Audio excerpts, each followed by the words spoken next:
Dobre, takže najprv sa trochu predstavím. Pôsobím na fakulte v podstate od čias, keď som tu nastúpil ako študent v roku 1999 a po štúdiách klasickom, magisterskom a doktorandskom som nastúpil na pozíciu odborného asistenta na katedre matematickej analýzy a numerickej matematiky. Počas štúdia som organizoval korešpondenčné semináre, ktoré zastrešuje práve organizácia Trojsten. Takže odporúčam sa do týchto korešpondiakov ako stredoškolákom zapojiť a zároveň ďakujem všetkým súčasným vedúcim za zorganizovanie tejto akadémie, čo je vec, ktorá sa začala organizovať len pár rokov, okolo 5 možno dozadu, že za mojich čias to ešte nebývalo. A verím, že vás možno priláka táto prednáška trebárs na štúdium na tejto fakulte o pár rokov. Možno ma poznáte, ak riešite matematickú olympiádu, tak zároveň sa venujem organizácii tejto súťaže, takže ak niekde na zadania uvidíte meno Peter Novotný, tak to som ja. Takže zároveň sa snažím teraz urobiť takú reklamu, aby ste riešili aj matematickú olympiádu. Dobre, no a prejdem teda k dnešnej téme. Budem rozprávať niečo, čo celkom nezapadá do sekcie matematika, napriek tomu, že to tak bolo zaradené v tejto akadémii. Väčšinou to, o čom budem rozprávať, sa zaraďuje do informatiky, ale podľa mňa je to skôr niečo na rozhraní. V skutočnosti to patrí do niečoho, čomu sa dneska populárne hovorí po anglicky data science. A je to disciplína, ktorá sa mohutne rozvíja v poslednom období, vzhľadom na to, že dáta stále pribúdajú a je nutné hľadať nové algoritmy, ako ich spracovať a ako sa im venovať. No ale v skutočnosti to, čo dnes budem hovoriť, používa najmä, alebo dalo by sa to zaradiť skôr do štatistiky, čo je disciplína matematiky, takže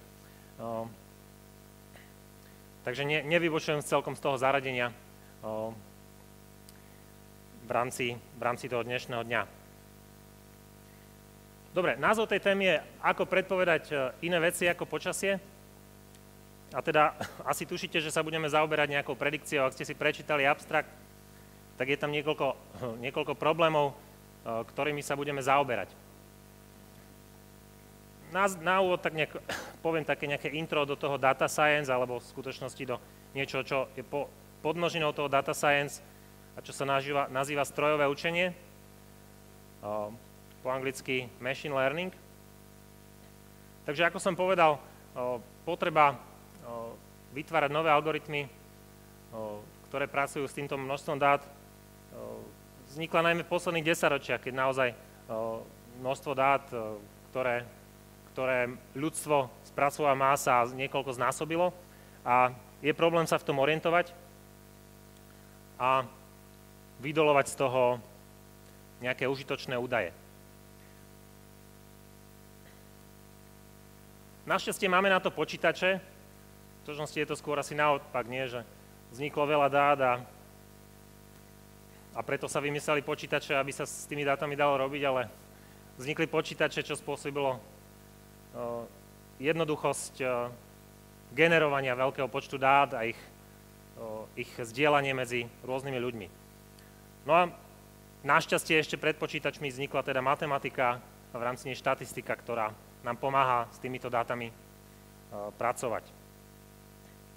Ja sa budem vedovať teda jednej konkrétnej oblasti toho data science, a teda konkrétne tomu strojovému učeniu. A čo to presne je, o čo ide, tak skúsme sa zamyslieť nad tým, čo majú spoločné následovné otázky. Sú to viac menej otázky, ktoré boli uvedené aj v tom abstrakte. Napríklad doktor sa pýta, alebo nie, že sa pýta, ale potrebuje rozhodnúť, aký liek naordinuje pacientovi. To znamená, má treba z dispozícii nejaký liek a musí sa rozhodnúť, či ten liek zaberie alebo nezaberie tomu pacientovi. v banke, keď si prídete pýtať pôžičku, tak musia sa rozhodnúť, či vám ju poskytnú, že? Či budete schopní ju splácať na základe nejakých informácií, ktoré o vás majú. E-mail, ktorý príde do schránky, je s určitou pravdepodobnosťou spam.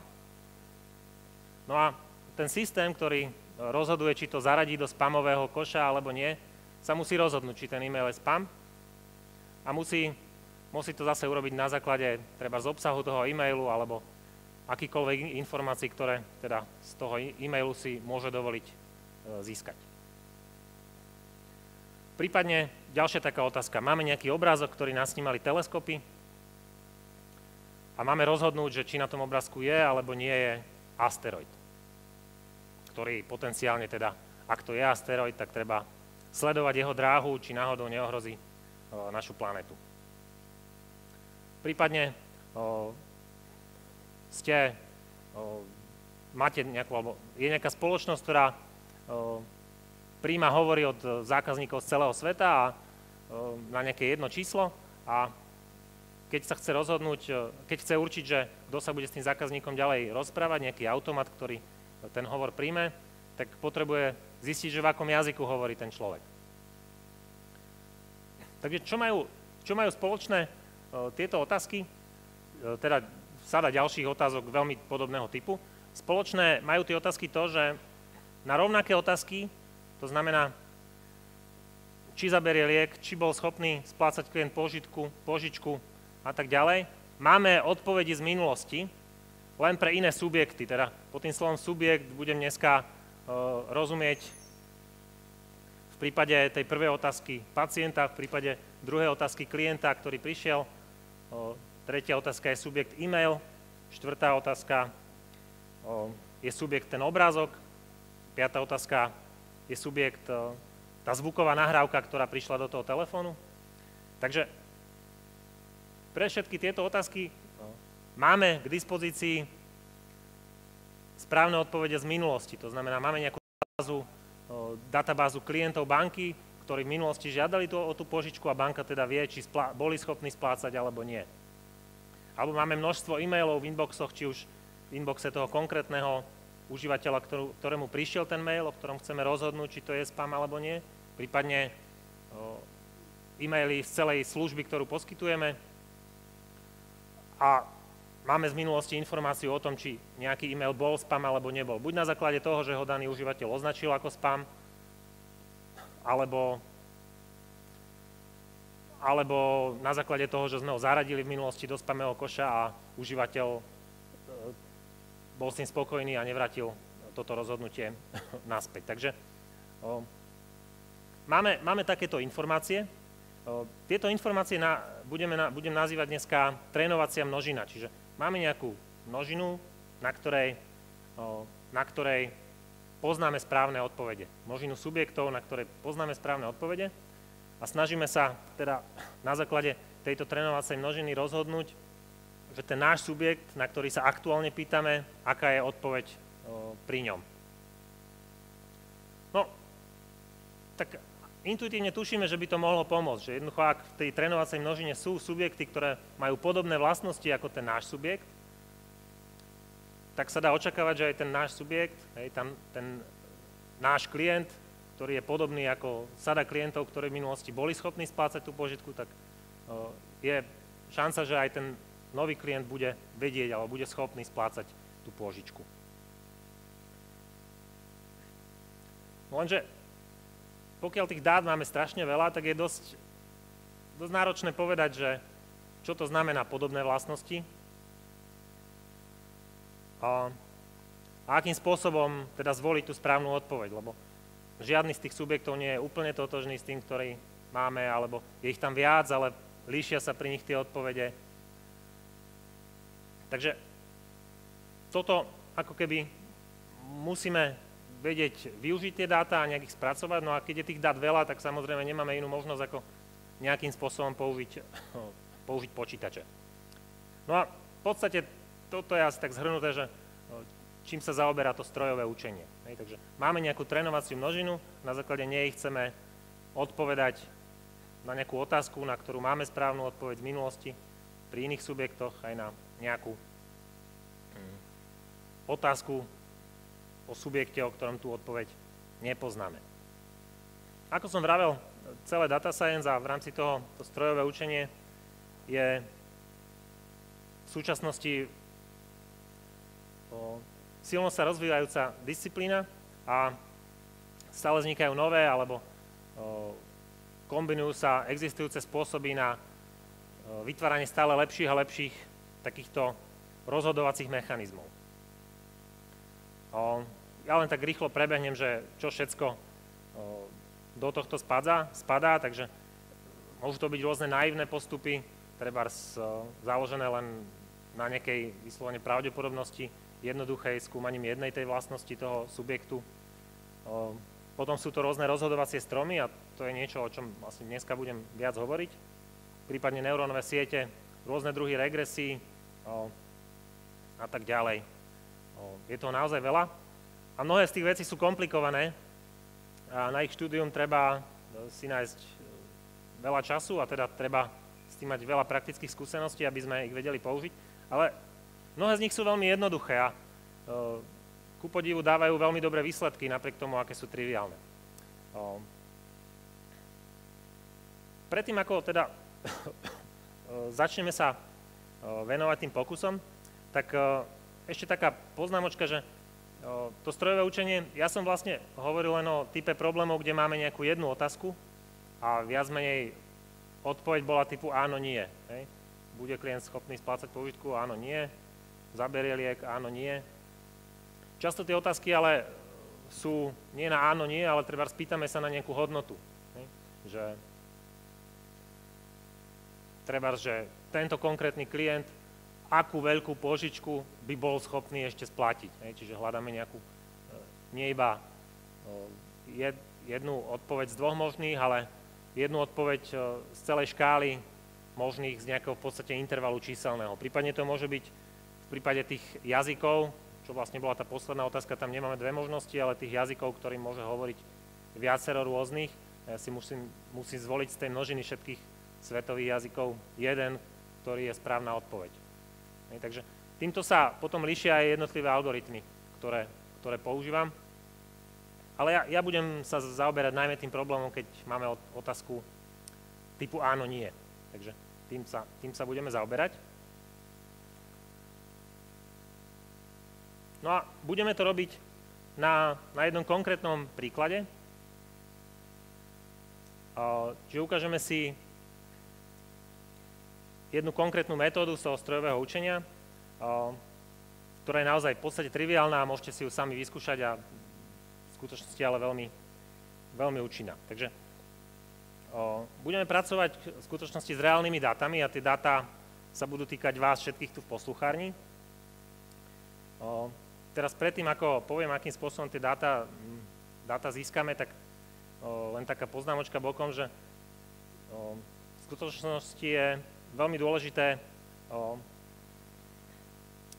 alebo zamyslieť sa nad tým, keď máme tú trénovaciu množinu. Je veľmi dobré sa zamyslieť nad tým, že či tá trénovacia množina je dobrá v istom zmysle. Že či naozaj zodpovedá trebárs tomu subjektu, ktorý chceme ohodnotiť.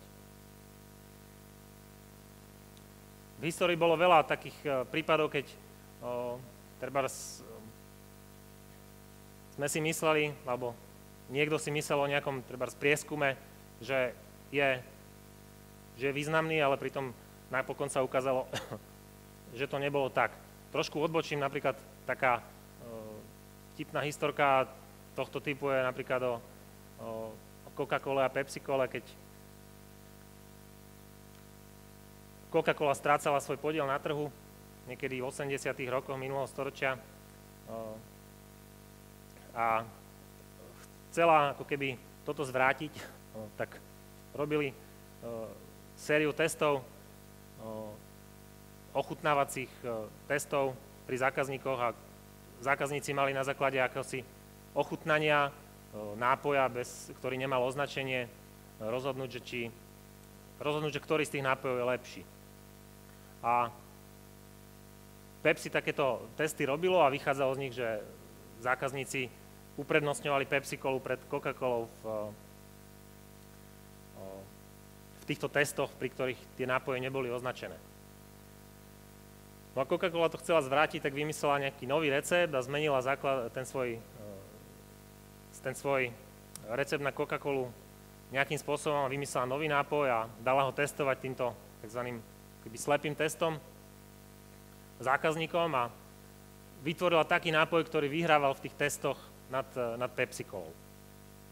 No a teda celá spokojná Coca-Cola sa teda rozhodla, že vymení ten recept a začala predávať tú Coca-Colu s novým receptom, pretože testy ukazovali, tie testy, ktoré mali k dispozícii, čiže keby tá trénovacia množina v istom zmysle, že tento nápoj bude úspešnejší ako Pepsi-Cola.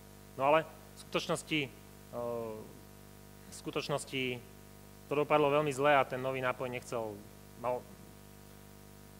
veľmi nízku predajnosť a nakoniec sa museli vrátiť k pôvodnému receptu. Po návrate k tomu receptu dokonca zaznamenali zvýšenie tržieb väčšie, ako bolo predtým, než zaviedli ten nový recept. Takže potom sa špekulovalo, že možno to urobili naschvál, aby na seba upútali pozornosť takýmto spôsobom.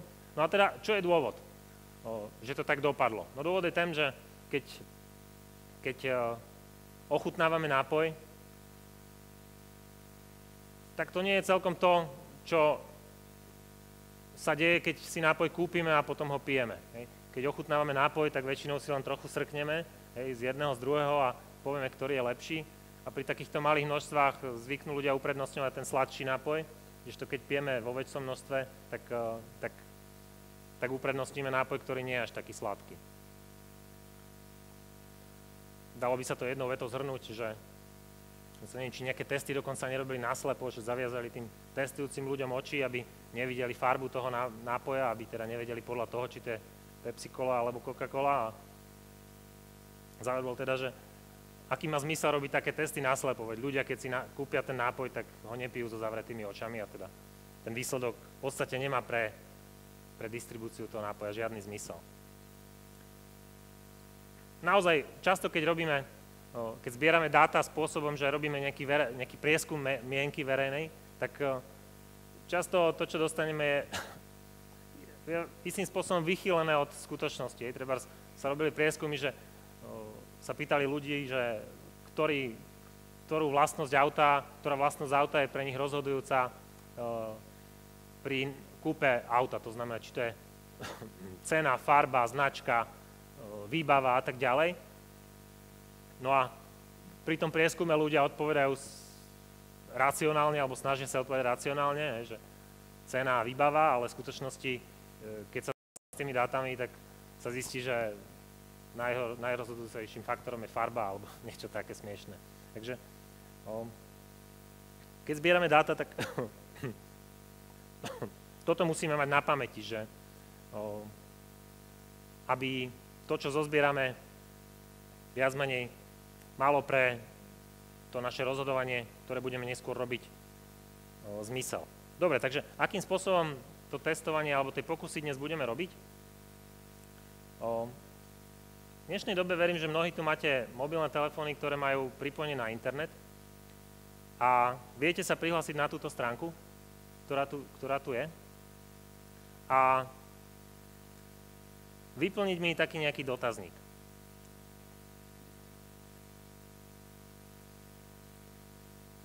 Je to 26 otázok. Je to anonymné, takže nemusíte sa báť to vyplniť. Len tak orientačne sa spýtam, že koľko ľudí má schopnosť teraz hneď to vyplniť. Zdvihnite ruky. Na Wi-Fi vám neporadím, ale skúste si pošerovať alebo popožičiavať tie zariadenia, ktoré to vedia zadať a tie údaje postupne povyplňať. Prosím vás, aby ste nevyplňali tie údaje viac ako raz, každý človek. Sú tam nejaké obmedzenia, ale také logické, ktoré by tie údaje mali splniť. Trebárs vek musí byť aspoň 1 a maximálne, neviem, koľko tam je, 99 nastavené. Takže ja to len tak prejdem, aby bolo jasné, čo tam máte zadávať. Všetky tie údaje sú buď prirodzené čísla, alebo položku, ktorú máte vybrať z vyberacieho zoznamu, ktorý tam je. Takže pri tých číslach je to jasné asi, vek zadávate rok, teda nie rok, ale vek zadávate, koľko máte rokov, celé číslo. Výška v centimetroch, koľko meriate. Nemusíte, keď neviete presne nad tým rozmýšľať nejak dlho. Dôležité, aby ste to čo najrýchlejšie zadali. Farba očí je tam len modrá a hnedá, tak ak máte zelené, tak dajte tu modrá. Typ vlasov je tmavé, svetlé, tak to nie je úplne jasné, že ktoré sú tmavé a ktoré svetlé, ale dajte tam, čo sa vám zdá logickejšie pre vás. Typ bývania, či bývate v byte alebo v rodinnom dome. Vzdialenosť bydliska od matfizu v kilometroch, čiže odhadnite to, ako ďaleko v kilometroch bývate, zase nemusíte nad tým rozmýšľať dlho. Dĺžka chodidla v centimetroch, to je v podstate veľkosť topánky, ale teda nie topánky, ale vášho chodidla, keď ste vyzutí. V ktorom rade sedadiel z dola ste si sadli? Hej, to je otázka, čiže tu v prvom rade nie je nikto a odrátajte si od spodu, v ktorom rade sedíte.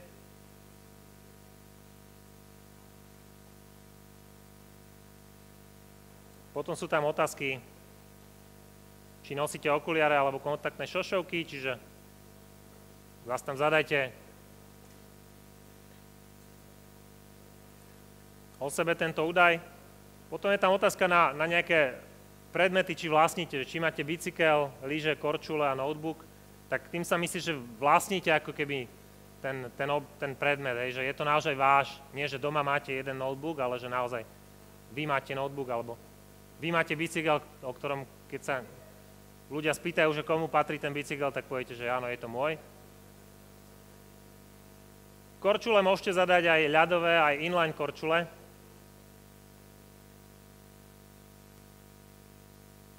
Ako dlho vlastníte mobil? Ak mobil nevlastníte, tak tam dajte 0. Ak celkovo telefónne číslo, odkedy máte. Vlastné telefónne číslo v istom zmysle. Tá metóda, o ktorej budem rozprávať, tak zvykne fungovať, čím viac dát, tak tým lepšie funguje.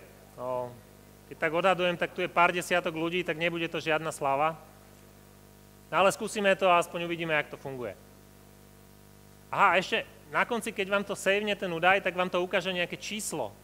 To číslo, ak si zapamätáte, tak budete môcť sledovať v tých dátach neskôr, že ktorí ste vy. Tak neviem, ak ste to si nestihli zapamätať, tak tu je ešte tých prvých 23, čo ste sa zadali. Tá jednotka som ja, to som tam ja zadal dopredu.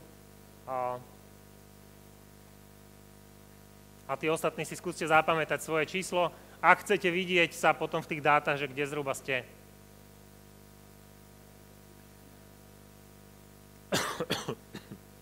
Tie otázky neboli volené nejakým špeciálnym spôsobom, jednoducho som sa ja tak zamyslel, čo by sa dalo zistiť, čo by ste mohli zadať a s týmito dátami jednoducho budeme pracovať. Pôvodne som jeden z údajov chcel dať aj, že ako ďaleko od dverí sedíte, že počet miest od dverí. A som si uvedomil, že tým by som vás vlastne vedel identifikovať, keďže by som vedel aj rád, aj koľko ste správa a potom by ste sa niektorí ostýchali to tam pozadávať, takže tento údaj som tam nedal.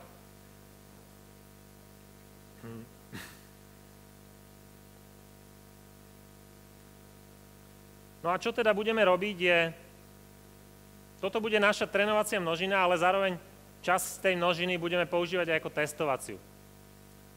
To znamená, časť tých dát, nejakých radovo 80% alebo 70% použijeme ako trénovaciu množinu a budeme to testovať na tých zvyšných dátach, na tých 20 alebo 30%. No a čo budeme predikovať, alebo čo sa budeme pýtať, tak nebudeme konkrétnu jednu otázku sa pýtať, v skutočnosti sa budeme pýtať na tie vlastnosti, ktoré sú typu áno, nie, alebo ktoré majú len dve možnosti na výber. Takže jednu z tých vlastností ako keby schováme a skúsime sa ju odvodiť na základe tých zvyšných vlastností z toho zoznamu tých 26 vlastností. Ako to budeme robiť? Ja som sľuboval, že budeme používať metódu, ktorá používa akési rozhodovacie stromy. Tá metóda je v podstate veľmi triviálna. Čiže máme nejakú množinu subjektov, čo je teda odhadom, vás tu môže byť okolo 60, neviem. Čiže tie subjekty, ktoré budeme skúmať, sme my všetci. Ale bude to rozdelené na trénovaciu množinu a testovaciu množinu, takže v skutočnosti tu nebude 65, ale povedzme len 55 ľudí, to bude trénovacia množina.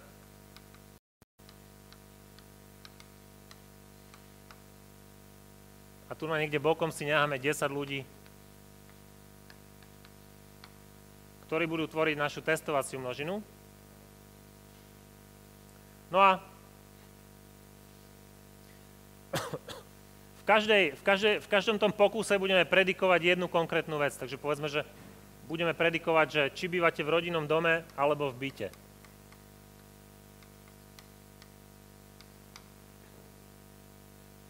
To znamená, o tých 55 ľuďoch v trénovacej množine máme tú informáciu, máme všetky vlastnosti. Pri tých 10 ľuďoch máme všetky vlastnosti, okrem tej jednej, že v akom byte alebo dome, v akom type bývate.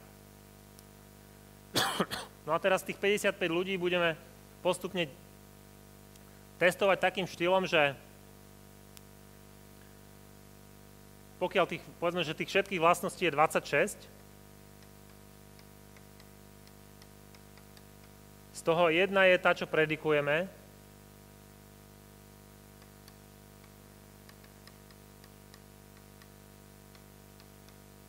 A 25 je ich tie, ktoré máme k dispozícii. Čiže toto je to, že či sa pýtame, či klient bude schopný splácať povičku. A tu je nejakých pár vlastností typu, že aký je jeho príjem, aký je jeho vek, v domácnosti s koľkými ľuďmi býva, a tak ďalej, proste množstvo informácií, ktoré tá banka má, alebo ktoré si od neho vie vypýtať a vie ich overiť. Takže my tú trénovaciu množinu musíme nejakým spôsobom rozdeliť bez toho, aby sme pri rozdeľovaní použili jednoducho, aby sme dobre, čo budeme robiť, teda budeme ju deliť nejakým spôsobom podľa tých 25 vlastností. Tým vlastnostiam, ktoré sú známe, tým sa hovorí buď prediktory, alebo atribúty, alebo features. Takže tieto všetky slova možno budem sem tam používať a znamenajú stále to isté. Čiže prediktor, atribút, vlastnosť, feature, to je jedna z tých vlastností, ktorú poznáme aj pri tých testovacích dátach, nielen pri trénovacích. No, čo budeme robiť je, že teda my keď budeme testovať konkrétneho človeka z tejto množiny, tak pozrieme sa na jeho vlastnosti. A teraz sa pozrieme trebárs dobre. Tak chceme zistiť, či býva v byte alebo v rodinnom dome, tak pozrieme sa trebárs na počet súrodencov, ktorý má. Lebo si môžeme tak odhadnúť, že OK, keď má niekto veľa súrodencov, tak asi býva v dome, a keď má málo, tak býva v byte. Možno, hej, neviem, či tam je tá závislosť, ale možno je. No ale to, či tam je tá závislosť, sa nejak môžem pozrieť do tej trénovacej množiny. A čiže keď si zoberiem jednu konkrétnu tú vlastnosť, jednu konkrétnu feature, tak to je zvyčajne nejaký interval, treba počet tých súrodencov je od 0 po maximálne treba 9. A pre každú tú hodnotu ja viem povedať, že keď to rozdelím podľa tej hodnoty, treba zoberiem ľudí, čo majú najviac 2 súrodencov a aspoň 3 súrodencov, tak pozriem sa, že koľko je v tejto množine, rodinných domov a bytov a pozriem sa, koľko je v tejto množine rodinných domov a bytov. A ideálne by bolo, keby to bolo tak, že tu sú len rodinné domy a tu sú len byty. Lebo vtedy by som vlastne už mal tú skupinu rozdelenú a teda, ak by to tak bolo, tak stačí sa pozrieť pri tých ľuďoch na to, koľko majú súrodencov. Ak majú viac ako 3, tak sú z rodinného domu. Ak majú menej ako 3, tak sú z bytu. No ale v skutočnosti to tak nebude a tu bude niekoľko bytov a niekoľko rodinných domov. Čiže tu bude...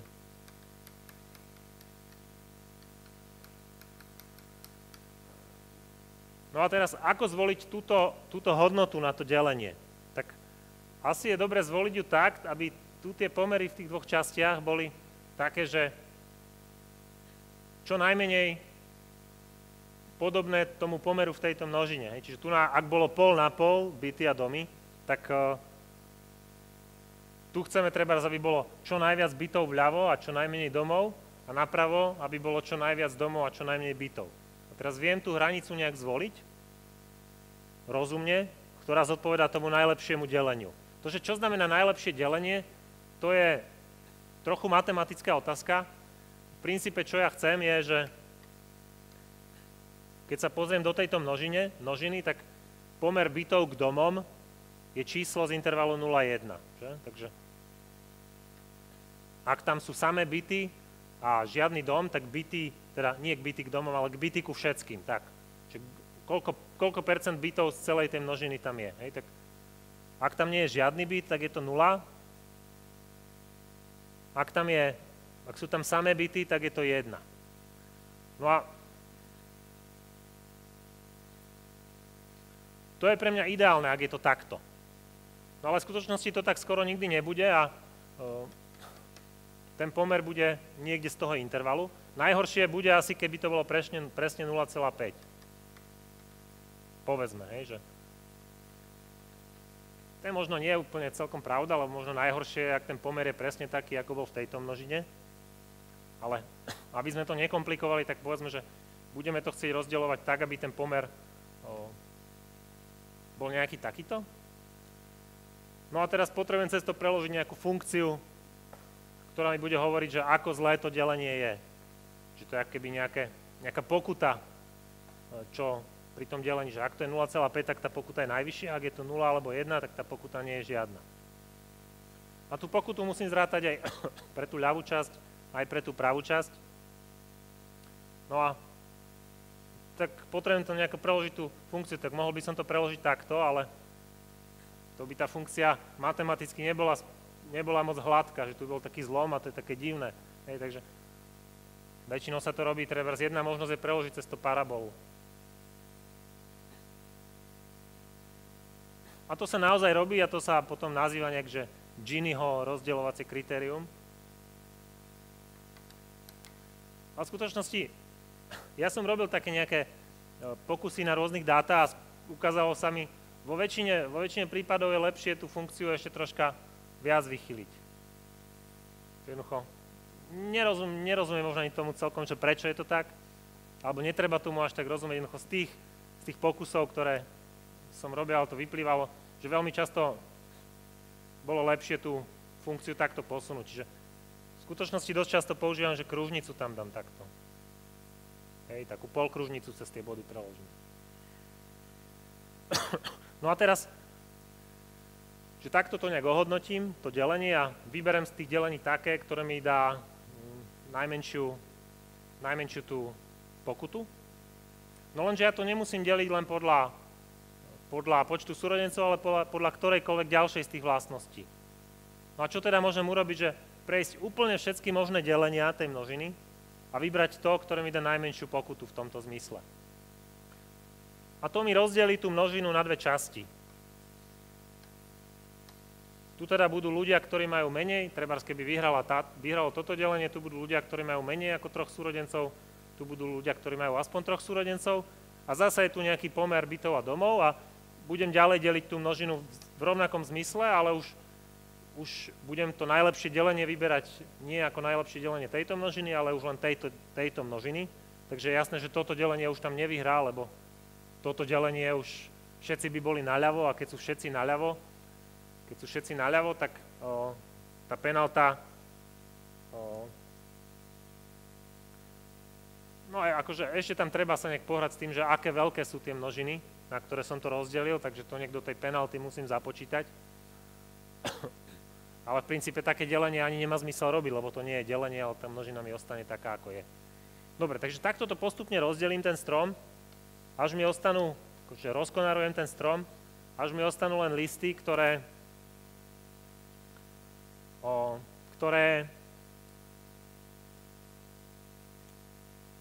ktorých už všetci ľudia sú buď z bytu, alebo všetci ľudia z domu. No a potom, keď už takýto strom mám hotový, tak zoberiem postupne tých 10 ľudí, nechám ich pretiecť tým stromom s rovnakými rozhodovacími kritériami a pozriem sa, že má viac ako 2 súrodencov, ak áno, tak ide sem, ak nie, tak ide sem. V každom kroku sa takúto otázku spýtam podľa toho, aké delenie som tam použil a to, do ktorej množiny mi spadne, tak to prehlásim akože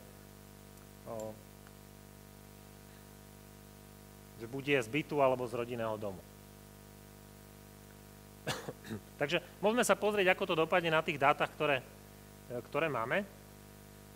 Trebárs priamo pri skúmaní toho bytu a rodinného domu. Ja sa pozriem, koľko vás tu mám. 56. OK. Ešte niekto zadáva? Už nie? Dobre, tak poprosím ten tablet. Ešte zadávate?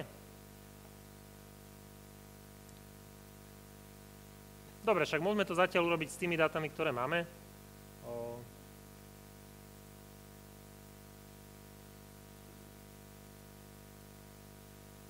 Takže povedzme, že 56 ľudí rozdelíme, tak povedzme, že 10% z 56 je málo, tak 20% povedzme, že dáme do trénovacej množiny a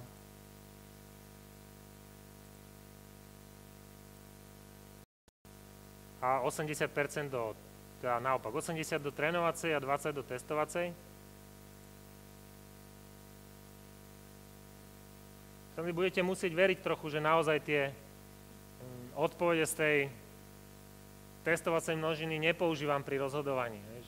Mám to nejak naprogramované a keď to bude veľmi dobre vychádzať, tak by ste ma mohli pozorovať, že som to tam nejak jednoducho prečítal tú správnu odpoveď, keďže dispozíciu mám, ale teda mám nejaké 2 súbory data test, data train, takže tie trénovacie dáta, teda tie testovacie dáta vyšli mi tieto, to prvé číslo je idečko, takže ak sa tam vidíte, tak vy ste v testovacej množine, je to prvé číselko, čiže 28, 23, 11 a tak ďalej, to sú testovacia množina, čiže tých budeme testovať a zvyšok ste trénovacia množina.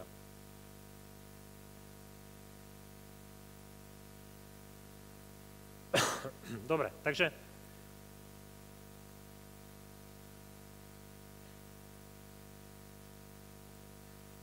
budeme testovať, teraz ja sa pozriem, jak sa tá vlastnosť volá, treba to bývanie, že či rodinný dom alebo byt. Takže dáme si, ja tu mám nejakú pripravenú nejakú apku.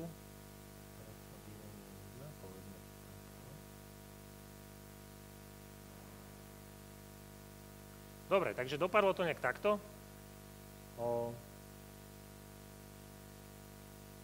Trénovacia množina mala 45 ľudí, testovacia 11, mali sme tam 25 prediktorov. Jeden z prediktorov je to idečko, ktoré je to číslo. To sa môže dať ako nezmysel, ale treba v istom mysle, že tí, ktorí ste to zadali ako prvý, máte menšie číslo a prvý to zadali takí ľudia, ktorí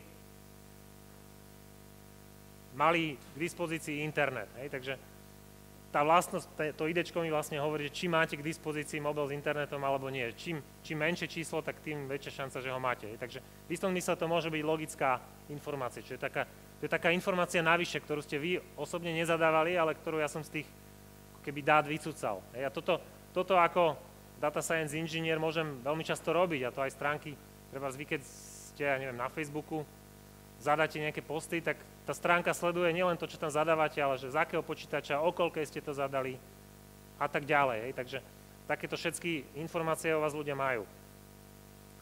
No a teda, tu vidíte, ako dopadol ten rozhodovací strom tam hore, takže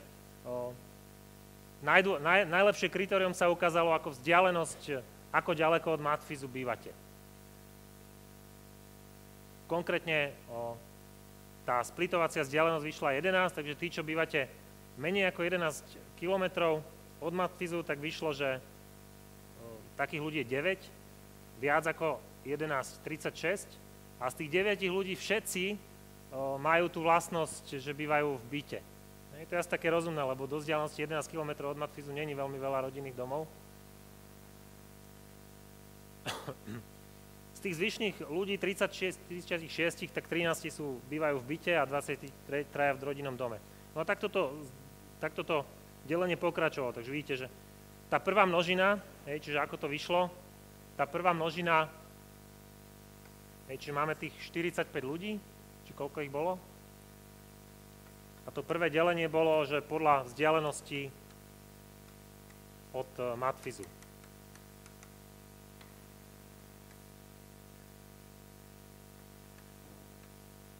Tu sú ľudia menej ako 11 a tých bolo len 9 a všetci z nich bývajú v byte. Takže toto už nemusím ďalej deliť a ďalej už delím len tú množinu tých zvyšných ľudí, z ktorých 13 je v byte a 23 je v rodinnom dome.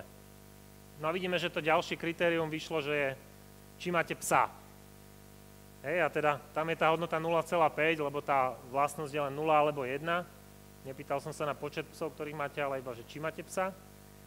Takže vyšlo, že z tých 36 ľudí 15 ľudí má psa,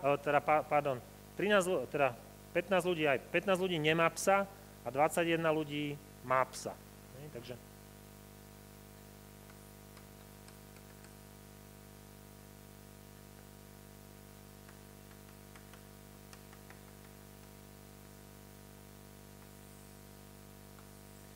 tu bolo tých 36 ľudí a 15 a 21 vyšlo. No a z tých 15 ľudí, keď si všimnete, tak iba jeden človek býva v byte a 14 býva v rodinnom dome.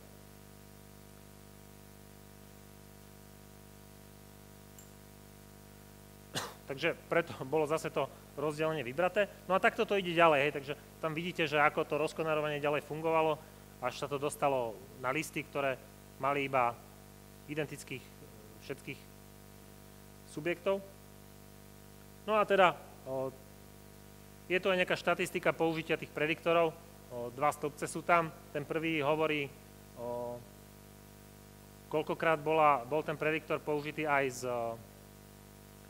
s mohutnosťou množiny, keď to zarátame, a ten druhý iba celkovo koľkokrát. No a teda výsledky vyšli, že 72% odpovedí bolo správnych.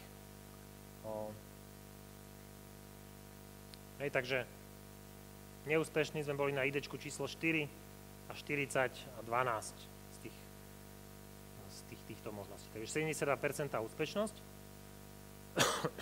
Dobre, no ale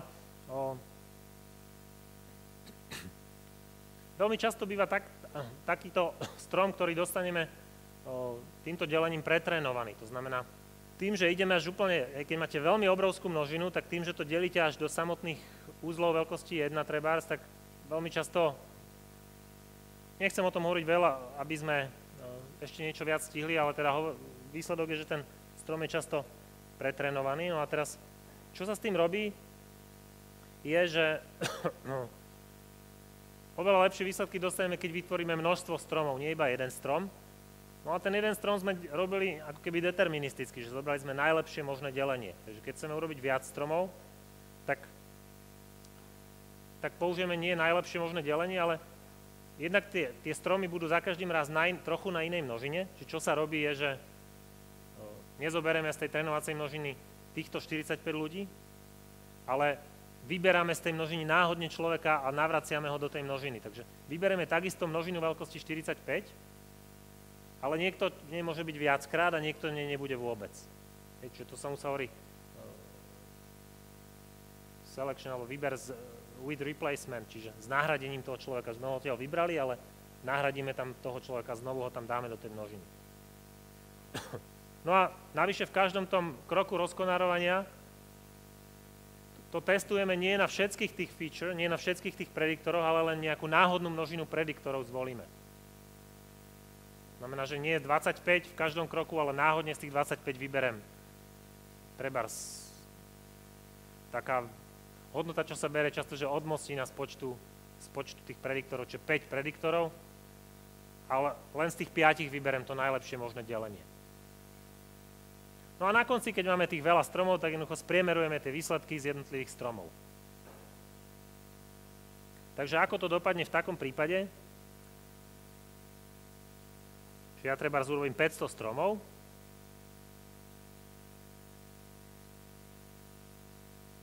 No a vidíte, že úspešnosť predikcie sa zdvihla na 81,8%, čiže dostali sme lepšie výsledky o 10%.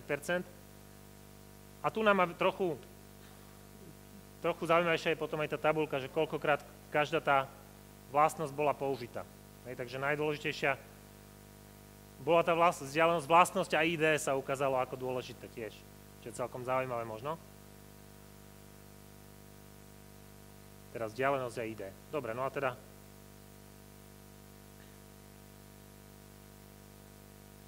takže v skutočnosti o jedného človeka viac to lepšie predpovedalo z tých 10. Hovorím, tie dáta nie sú dostatočne veľké, aby sa tam dali robiť nejaké závery zaujímavé.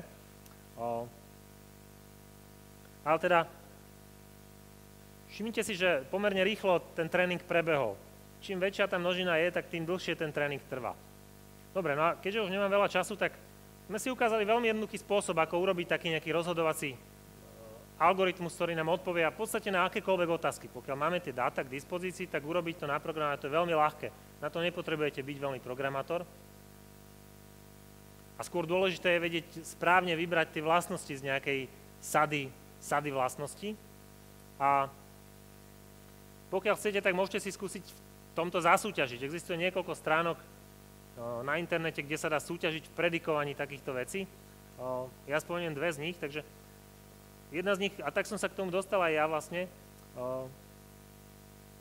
je stránka Topcoder, ktorá je v skutočnosti skôr známa v súťažiach, v programovaní takých trvajúcich krátko, skôr niečo ako olympiáda z informatiky možno, že dostanete, ja neviem, 3 alebo koľko problémov a máte na to hodinu a štvrť a máte to naprogramovať a potom sa to testuje, že kto to urobil najlepšie, ale táto stránka ponúka aj problémy, ktoré trvajú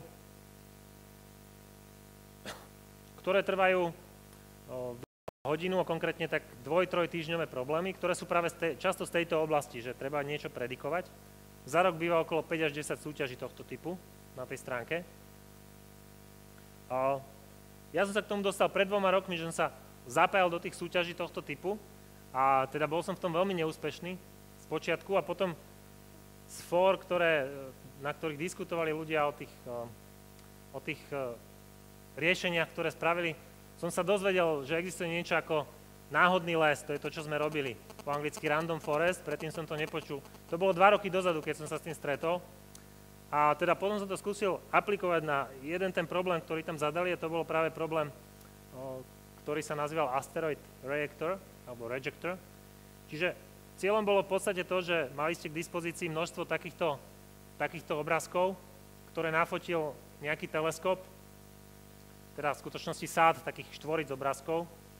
Keď si všimnete, tak sú tam akési 4 obrázky a v strede je vždycky taká nejaká ďubka malá. Ne?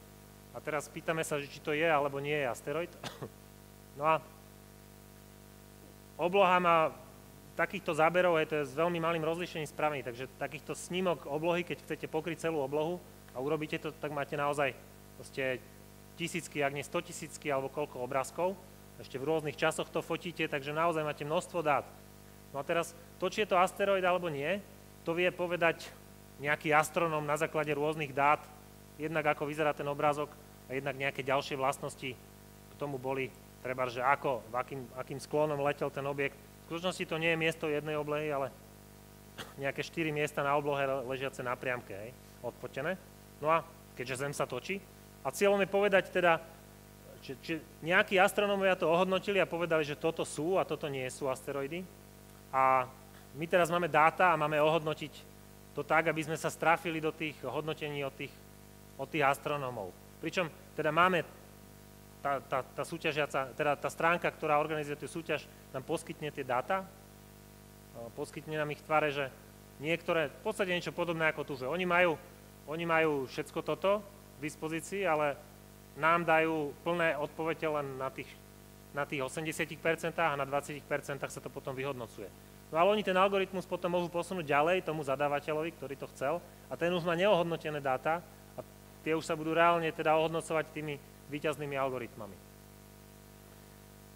Dobre, no a teda na tejto súťaži som použil prvýkrát v živote ten random forest. Keďže to bol jednoduchý algoritmus, tak to bolo triviálne. A bol som prekvapený, že proste to fungovalo a v skutočnosti som v tej súťaži skončil na nejakom 4. mieste. A v skutočnosti všetci, čo boli na prvých 5 miestach, tak používali tiež ten random forest. Čiže naoko veľmi triviálna metóda, ale v skutočnosti je veľmi účinná. To, že je účinná, závisí trochu od toho, ako je zadaný ten problém, že ako rýchlo to musí zbehnúť, či tréning je súčasťou toho procesu, toho vášho programu a teda musí zbehnúť v tom čase, alebo či si to môžete natrénovať doma v ľubovoľne dlhom čase, takže toto všetko treba brať do úvahy. Dobre, takže keď si pozriete tú stránku, tak je tam nejaká história tých súťaží určite niekde, takže si môžete pozrieť, že aké všetky problémy sa zadávali. Treba budúci týždeň, myslím niekedy v stredu, má začať je avizovaná súťaž, ktorá spočíva v tom, že máte nejaké obrázky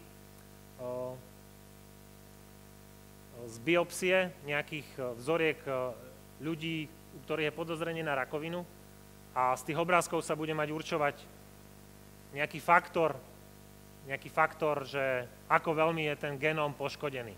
Takže takáto súťaž je avizovaná, bude trvať 2 týždne, takže ak sa nudíte cez Vianoce, tak môžete sa skúsiť zapojiť. Iná taká súťažná stránka je Kaggle. Je tu nejaký zoznam porovnania, že v čom sa líšia tie dve stránky, takže na tom Kaggle sú väčšinou dlhšie tie súťaže a je tam väčšia konkurencia, takže ak ste v tomto začiatočník, tak skôr odporúčam tú prvú možnosť. Dobre, to by bolo odo mňa všetko. Ďakujem za pozornosť. Tu je ešte ten sľubovaný obrázok.